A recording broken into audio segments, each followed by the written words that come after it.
virtue, ladies and gentlemen. Teamwork is not a virtue, it's a choice. It's a strategic decision. The leader has to set the stage by being vulnerable and open first. Not holding someone accountable for their behaviors or their performance is ultimately a selfish act. Peer-to-peer accountability, folks, is the most powerful motivator you have on your team. The fact of the matter is, most things in life, whether it's parenting or marriage or finances or being fit or leadership and management and running a company, it comes down to mastering some simple concepts that you probably already know. But the hard part is doing them every day, day in and day out. It's the discipline of mastering some simple things. What's your number one team? Is it this team or is it the one you lead? Because if you think about it, the team you lead, you probably hired them. You got to pick them. You spend a lot of time with them.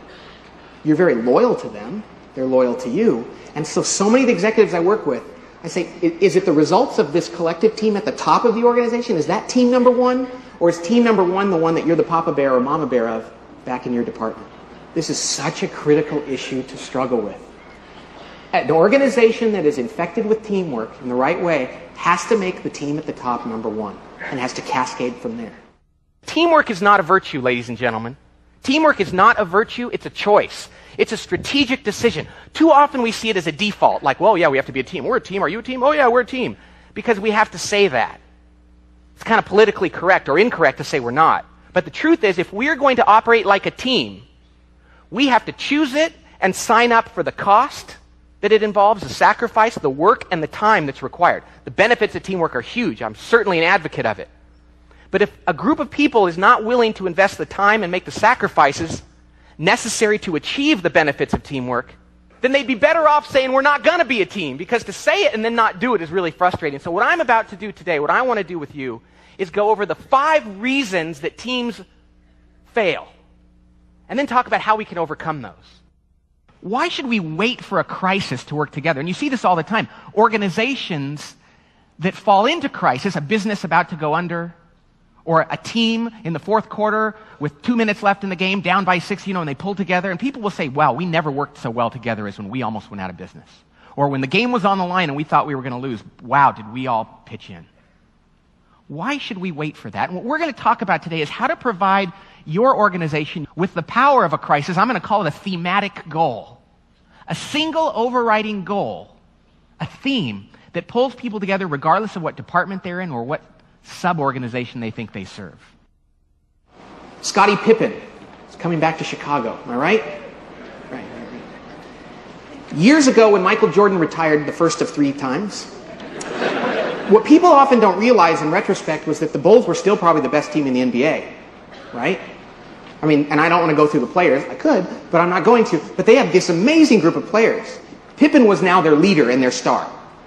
And they had Phil Jackson as a coach and everything else. Well, at one point in the playoffs that year, you remember this, they were playing the Knicks, and I think there was 10 seconds left to go in the game, and they were tied. Phil Jackson, the coach, called the team over, Pippen, the leader, and all the players, and said, here's the play, and designed a play. And the ball was going to actually go to Tony Kukoc to take the last shot. Remember, what did Pippen do? Sat on the bench, refused to go on the court. And the announcers were like, did he foul out? They were looking at their sheet. Did he get hurt? I didn't see him get hurt. No. He sat out. He said, if I don't get to take the last shot, then I'm not going out there.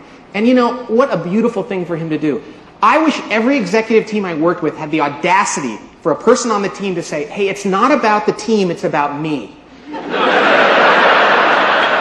I mean, it was so clear. I mean, it's like most times they hide it. But he was like, no, really, I don't want to play. I don't care if we win. I mean, it's about me. Kukoc made the shot and they won the game, but that's irrelevant. The point is we have to ask ourselves on our teams, is it about the results we're trying to achieve, or is it about how we feel about ourselves or how our own career is developing?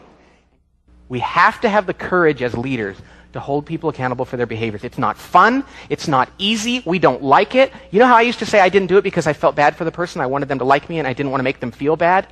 I realized in a moment of truth that that's not it. I didn't want to be around them when they felt bad.